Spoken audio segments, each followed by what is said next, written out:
Welcome back to Vile Kyle's House of Horrors, and today we're going to be doing a Shady used car lot respray on the 1936 Chevy here to kind of spruce it up a little bit. Just going to show you the game plan here. We've got the front fenders over here, and I'm just going to get these prepped up on the inside and spray them with some primer, and then we're going to put some box liner over top of that, and we're going to be spraying the running boards, the rear fenders, the box, probably inside and out, the tailgate, and the goal here is just to get this stuff kind of covered up and looking somewhat presentable for now, just so I can drive it. It could snow here any day, so we're kind of out of time for getting too fancy, but I just kind of want to make it look a little bit better. And there's a lot of kind of bare metal and stuff, and you can see all this.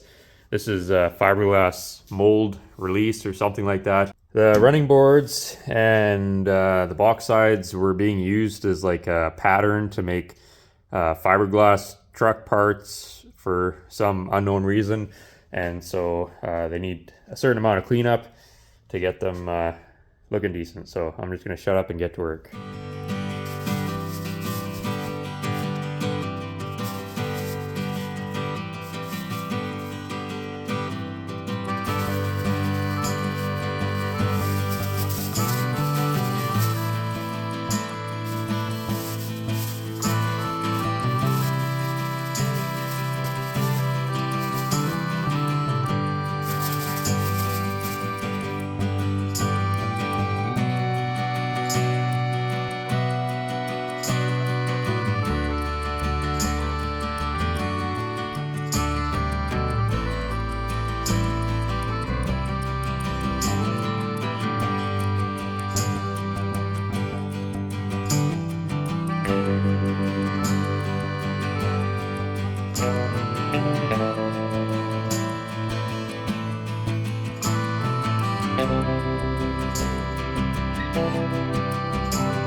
Well, it's a new day here. Last night I got the inside of these kind of painted or primed or whatever. Just waiting on that to dry so I can spray some bed liner in the front fenders.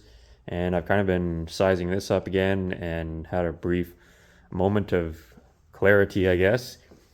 And what I'm thinking is I don't think it's in my best interest to just scuff and shoot this with something, because I do have plans for this, and the plans do require a certain amount of body work and whatever, which means whatever I put on it now is gonna have to get stripped off anyways, which just makes a whole bunch more work for me in the future, which the future I'm thinking is gonna be in a month or two or even a few weeks. Also, I still have to fit all of the bed wood in here and drill holes for it and all that nonsense.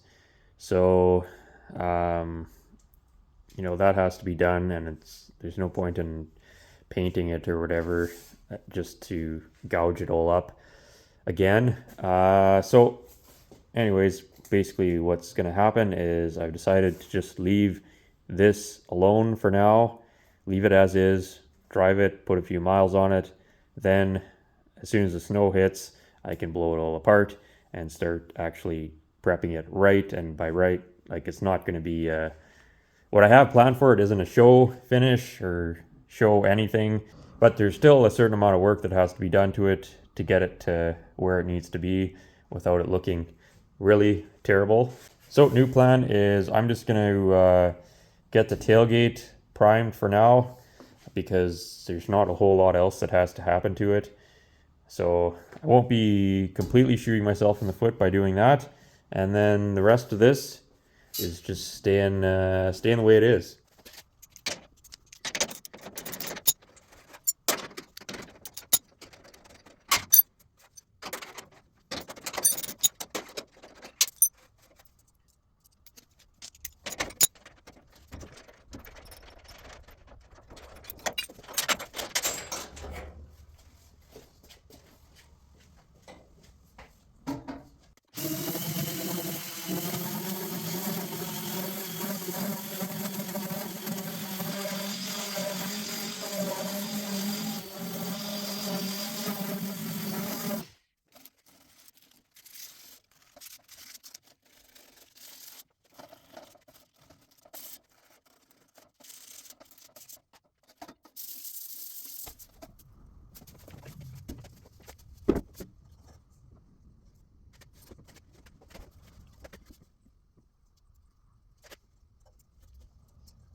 Little pro tip here, you want to immediately begin reassembly before anything has a chance to dry. It allows your parts to kind of bed into the wet surface there and really set up a nice foundation, which is what you want.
Well, we really DD speed shop the hell out of this thing. I don't know what happened there. I shouldn't be allowed to have rattle cams. I just kind of got, I started out by just trying to seal in some of the bodywork on the tailgate. And then I was like, well, why don't we just rattle can the whole tailgate while the rattle cans are out? And then somehow that turned into doing the box and fenders and things. Next thing you know, the whole thing is got rattle can on it now. So I guess gives us some more sanding to do when we actually go about finishing this. But I guess it does look a little less derelict, being all one color, kind of. I don't know. There's no logic here. I didn't really do anything on the inside. It's pretty light, just a little in the top, so it'll look good in the driving camera shots. An old content creator trick here is you only got to make things look good for about 15 seconds on camera, and doesn't matter how it looks in person or how bad it really is. But yeah, just right over top all the bird crap and spider webs. No big deal, you guys. Plan was to shoot it with Tremclad with this new spray gun originally, but after I sprayed the inside of the fenders, it got super cold out that night, and I forgot how long it takes Tremclad to dry, or Rust-Oleum, whatever you want to call it. When it gets cold, well, even on a warm day, it takes a couple days to dry, and when it gets cold, it takes like a week, even with hardener mixed in. So that was going to create some issues with our timeline for getting this done. So I don't know why I'm trying to explain this. This is completely illogical. But anyways, I do want to play around with this gun some more, this low volume, low pressure paint gun. Just a cheap Amazon job. This is kind of cool because you don't need a giant compressor to spray paint. So I should have bought one of these a long time ago. And again, I'm looking forward to using it on something in the future, but it's just getting too cold to paint, and we don't have enough time to do things properly right now. So, or I don't know, painting stuff with Tremclad isn't proper, but I don't know. Again, I don't know why I'm trying to explain any of this. This is completely stupid. I'm gonna get back to work.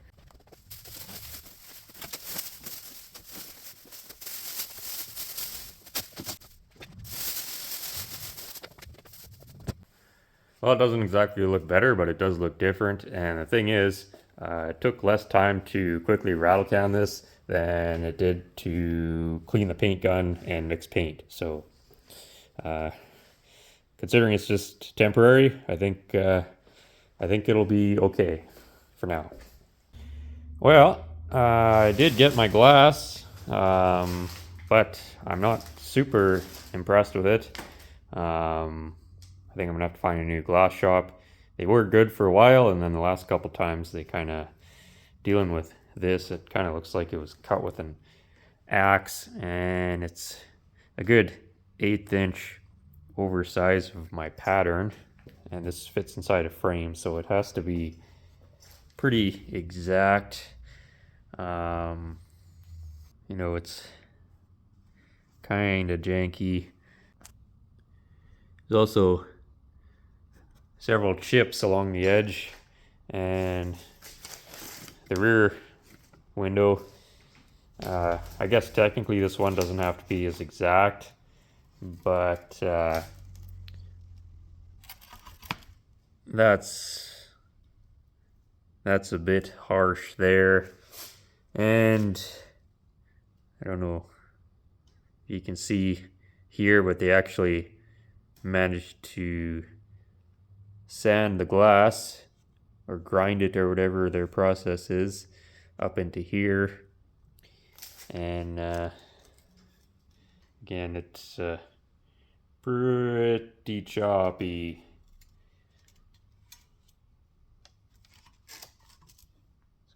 Well, maybe I'm being fussy, but this took 2 weeks to get this done. It was supposed to only take a week, and I figured, well, whatever. If they're gonna do a good job, then I'd rather they take their time, but yeah. So, this is the original back glass, and it's scratched and pitted, but I might try to reuse the original back glass and just clean it up. Because, I mean, having, grinding marks going into the glass, it looks like, that just looks terrible. I'd rather have scratches and whatever. And as far as the windshield goes, I'm kind of stuck. I'm just going to have to try to use it for now, because I can't wait another 2 weeks to get this fixed, because in another 2 weeks there's going to be snow, and then I can't drive the truck at all. So yeah, pretty discouraging. I'm going to do my best to try and get this fitted in the windshield frame. And I mean, I think it will go in, but I don't think it's going to go in with the setting tape around it all the way, at least.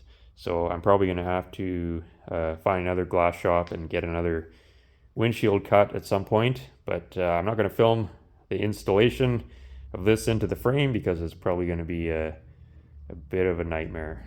Well, I managed to get it inside the frame, but there's zero chance I'm going to be able to get any kind of setting tape in there. It's like right pushed up against here, because I mean, I specifically made the pattern this size to give me room to fit the setting tape in there. And I guess I should have made it even smaller. But anyways, we're going to try to make this work tonight using junk that was available at Canadian Tire. I've got some butyl tape here and some other odds and ends, and we're just going to half-heartedly cobble this together, I guess, and make it work for now.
finally got all the glass in. Hopefully the windshield doesn't break because it is packed in there real tight. Just barely managed to get it squished in there. What I did is I just put a thin bit of butyl around the outside edge, squeezed it in, and then around the outside I just masked it off and kind of splooged in some black epoxy in there to kind of fill the gap. Gonna be a real battle if it ever has to come apart again, and also not the way to install a windshield, but I did what I could to get it in tonight, because if it doesn't go in, then we're kind of hooped on this project. It had to go in, and I know you can buy grinding discs and stuff for glass, but again, this had to be, it had to be done. So it is what it is, I guess. Also got the back glass in, and the back glass I ended up just using the original glass. This shameful abomination here, there was just no way it was gonna fit. Like, this is it for a 1930s vehicle, this fits extremely tight and there's no room for slop anywhere. So this, it wouldn't have even fit. So that's $100 wasted, but again, what are you gonna do? This glass is in terrible condition, but at least it's in bad condition from abuse, not from just being lazy. So we're gonna run it, and I guess we can say all the glass is original now except for the windshield. So that's something, I guess. The way this attaches is it's actually a bolt in. So the seal they give you is just a universal seal. So you have to drill holes for all the screws, and then it's, again, extremely tight fit. So the only way I was able to get it installed is I had to get some longer screws and use that to get it started. And then once I had it pulled together, then I was able to go in with the original screws and squish it all together. And it has this metal or cast piece that's threaded, and that's what squeezes it in and holds the whole thing in. So it's again, very, very tight fit, and it's in there now, and it's gonna have to be what it's gonna have to be. I also got some foam and stuff today, so I'm gonna move on to cobbling this seat together. We're just kind of temporarily doing something with it just so I can drive it. I do want to eventually get upholstery done, but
I think I would have been better off just putting a blanket over here for now. This Amazon seat cover, turns out if you buy the cheapest one, doesn't actually really cover anything.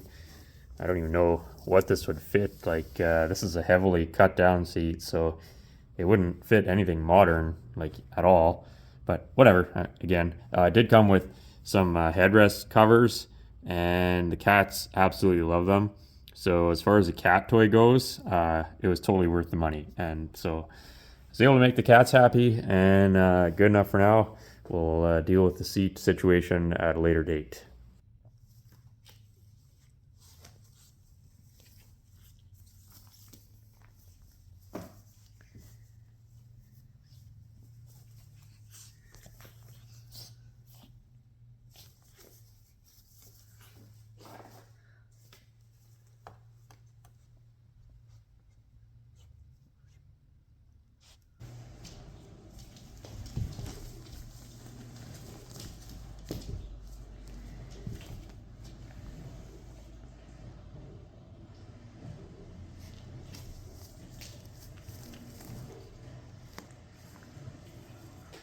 Well, I don't know if we really got anything done in this episode other than make a whole bunch of work for the future me.